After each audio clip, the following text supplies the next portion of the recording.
गुनगुन के तोर बात ला कैसे गुजारूं रात ला। गुनगुन के तोर बात ला कैसे गुजारूं रात ला। जिंदगी मोर हो गे वीरान, आके मोला माटी दे के कर दे वो एहसान। आके मोला माटी दे के कर दे वो एहसान।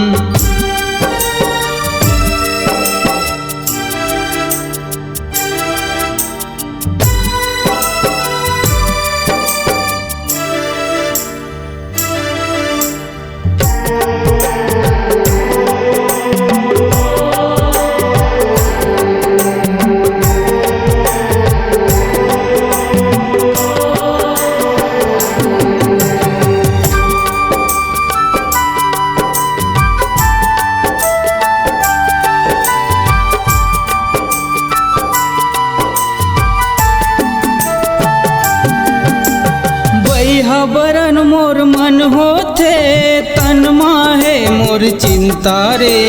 काबर छिन मा बिगाड़े रे रानी मोर माया के सुनता रे।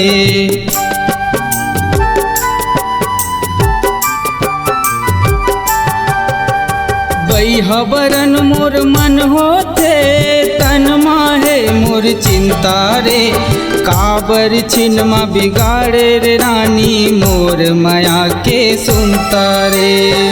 4 दिन के हाओ मेहमान, आके मोला माटी दे के कर दे वो एहसान। आके मोला माटी दे के कर दे वो एहसान।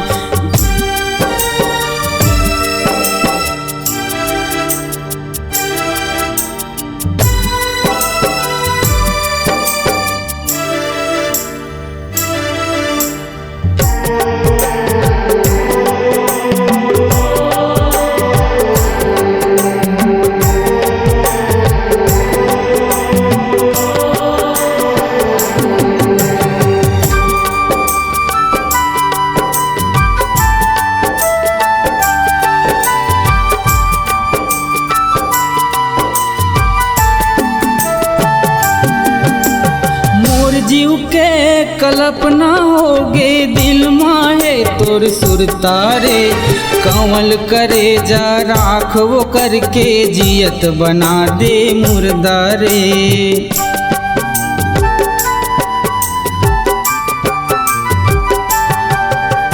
मोर जीव के कल्पना होगे दिल माहे तोर सुरता रे। कंवल करे जा राख वो करके जियत बना दे मुर्दा रे। दागा के मारे तै हबान,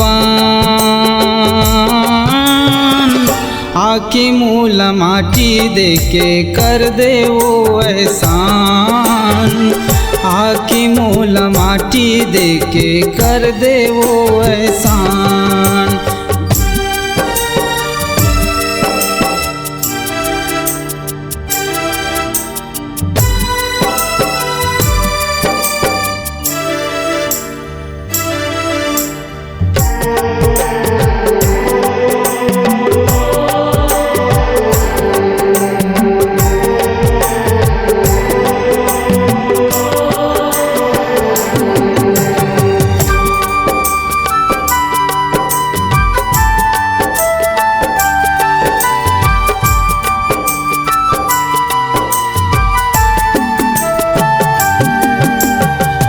टिटुरी मोर छाती ला छोले तरसे माया बर चोला रे। निचट निर्दय पथरा रानी दया नया वे तोला रे।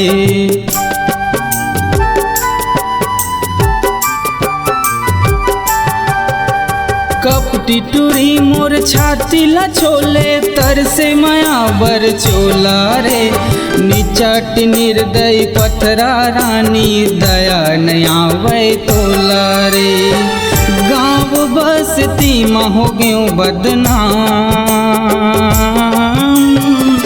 आकी मूल माटी दे के कर दे वो एहसान। आकी मूल माटी दे के कर दे वो एहसान।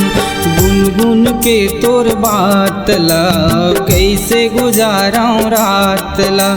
गुनगुन के तोर बात ला कैसे गुजाराऊं रात ला। जिंदगी मोर हो गए हे वीरान। आके मूल माटी दे के कर दे वो एहसान। आके मूल माटी दे के कर दे वो एहसान। आके मूल माटी दे के कर दे वो एहसान। आके मूल माटी दे के कर दे वो एहसान। आके मूल माटी दे के कर दे वो एहसान।